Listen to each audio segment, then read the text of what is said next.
So I really like two things about what you say. The airplane thing, falling out of an airplane 50,000 feet. Like, hold on, it'll be over soon. And I'm here, I'm listening to you, and I'm thinking, okay, Abraham, so you're telling me I'm in an airplane right now, and so you're telling me to just jump out, and if I believe I'll land in Disneyland, then I'll land in Disneyland, or otherwise I'll just crash into a tree. Like, how can I just randomly believe that? You know? Well, we're not actually asking you to believe that when you're falling from an airplane that much different is going to happen other than that you are going to move quickly and directly to the crash site. Because your understanding of your laws of physics are such. But the reason that we continually tell that story is because we want more than all of the things that we desire as we visit with you, with all of you. We want you to stop struggling when you're in the midst of negative momentum, because the struggle only adds power to the negative momentum. See, I understand that when I'm in the middle of negative emotion, I understand that if I pick something better, that it's good for me to pick a better disc.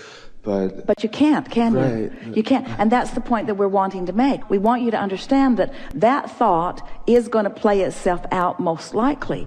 And it's okay. But you have then other opportunities when you're not in that negative momentum to start positive momentum.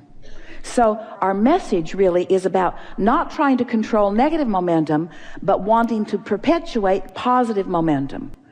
And if you say that and mean it often enough, then the negative momentum happens, you don't add power to it. Negative momentum happens, you don't add power to it. You observe something that makes you feel bad, you don't add power to it. Have you ever been in a conversation with someone where there was a disagreement and it became more and more disagreeable and you just couldn't shut up? And everything you say just makes it worse. You can't stop yourself, and you know it. You know that you should stop. You know that you should walk away, but you don't. You keep going in for more, going in for more. Well, that's what we're talking about no longer doing.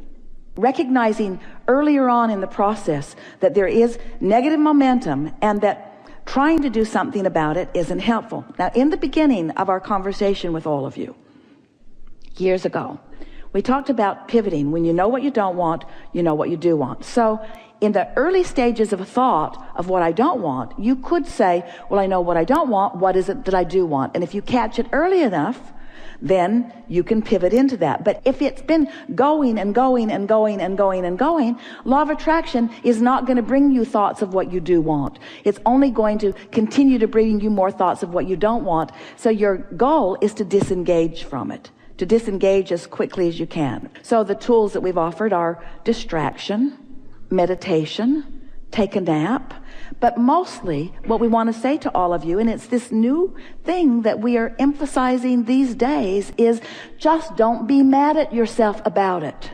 Don't use it as a reason to club yourself over the head. Instead say, wait, this is the natural law of attraction. I've clearly got some momentum going that I didn't mean to get going. I watched that television program and then I talked to my friends about it and I got the momentum going, and I accept that I got the momentum going, and I'm not a bad person because the momentum's going. Law of attraction is the reason that the momentum is going, but I've got more choices than I have been deliberately taking. I don't have to keep engaging in this, and I do have to engage in it right now because the momentum's going, but I'm going to do my best to distract myself.